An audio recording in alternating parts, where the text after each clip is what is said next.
Over the next few minutes, I'm going to show you how you can be there for your child during puberty, and so they can come to you and ask you anything at all. And welcome back to Sitting in a Car. I'm Sarah Sproul, sex educator and creator of Sitting in a Car. I answer a question for you each week to help you raise a confident and caring young person who respects themselves and the people around them. And in this episode, I'm going to show you how to be there for your child as they go through puberty. Before we go any further on this topic of puberty, let's just check in. What are some of the things you have already learned how to do in parenting that you never knew before?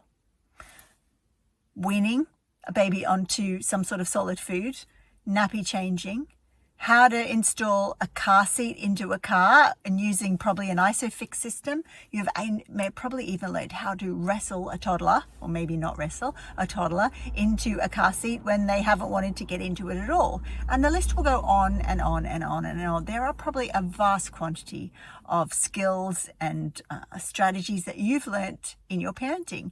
And this part of getting into puberty and being there for our kid, that is just another one in a long line of strategies that you've had to learn. So you are supremely capable of learning new things. Let's work out some of the details.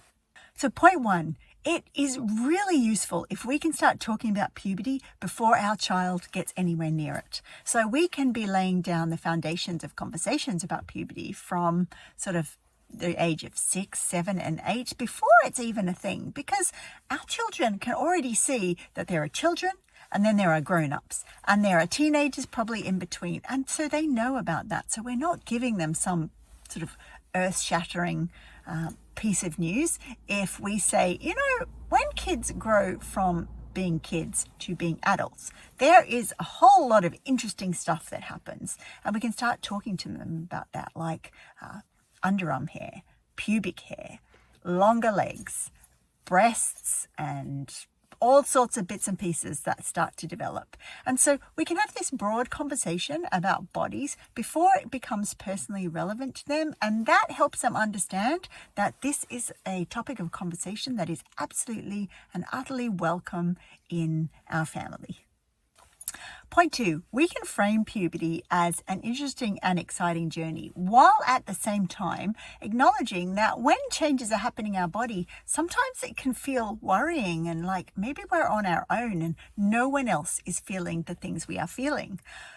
I remember when I think I was probably 11, I might have been a bit younger, and I was discovered that I was growing one breast, just one. One side was growing and the other side wasn't. And while the adults around me would have been so happy to answer questions and to reassure me that everything was okay, I didn't know that and I felt alone. So I remember one particular night that I was lying in bed and I was praying to God that if he would please allow me to grow 2 breasts that were the same size, I promised I would always be good. I did grow 2 breasts about the same size, but I definitely have not always been good. And that's just the way it was. But anyway, back to the point that we need to prove to our kids that we are up for the complexity and the hardship. And that comes back really to empathy and listening again. You will hear me talk about empathy, connection, and listening over and over and over again when it comes to these complex conversations. And I do that because unless our child feels heard and understood and fully appreciated for the experience that they're having at that moment in time, sometimes they will just not come to us. And I don't know about you, but that breaks my parenting heart to think of my child struggling along on their own to do with something that I could just so easily help them with by pointing something out in a book or telling them a story about when I was growing up and what it was like. So empathy, connection, support, the whole way. Point 3 is about other resources that we can use to help us on this part of our parenting, this whole puberty journey. And I have a book list that has a short amount of books on it because I don't want you to be overwhelmed by like hundreds of books, because if you Google books on puberty, you will find hundreds of them, and we don't need hundreds of books. So contact me. Find out, like, talk to me in the DMs or email me or reach out some other way and ask me for that book list, because it is going to help you. When you have a number of different resources in your home, that gives kids the signs and the signals that we talk about, all these sort of things. It makes it easier for them to come to us, and it makes it easier for us to answer their questions. I just want to give you one extra bonus point before we leave this topic. And that's the idea of embracing the complexity of life. Now, most of the time, if you're a parent, anything like me, then you want to give your kids a sense of that they are wonderful and gorgeous, and that you can protect them somehow from the complexities of the world, complexities of growing up, and all that weird and wacky stuff that happens just from being human.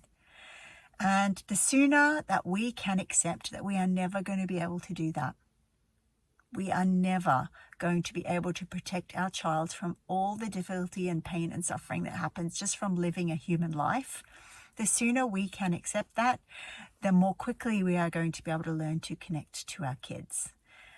Because when we accept that life is complex, when our child comes to us with something, it is possible then to really listen. Rather than trying to fix things, to really, truly listen. And this is one of the skills that I teach to parents in the program that I run, that when we truly can accept the complexity of the world, and there are ways and means to do that, there's a whole system that we talk about inside the program, then we are streets ahead in terms of supporting our kids during puberty. So that's the little takeaway that's a little bit extra today, and it's about, again, accepting the complexity of the world. So let's recap. Point number 1, talk early. Give permission to talk about puberty. Create habits of talking about bodies in your home. Point 2, let them know that puberty is exciting but also challenging, and that's sort of okay, and show empathy for when things aren't going so well. Create times for connection. And point 3, use resources. Books are your best friend. And I'm not talking about books that you just give your child and they go into their room, but books on your bookshelf about things to do with bodies and being human and love and vaginas and penises and all the things. Books are your friend. And I'm just going to whisper now, there was also a bonus. Remember the bonus? That was about helping our child understand that being human is complex and hard, and part of being in the world is just having to strive and struggle, and that's just the way it is. So can you see how there is so much more to these conversations than actually the topics we cover?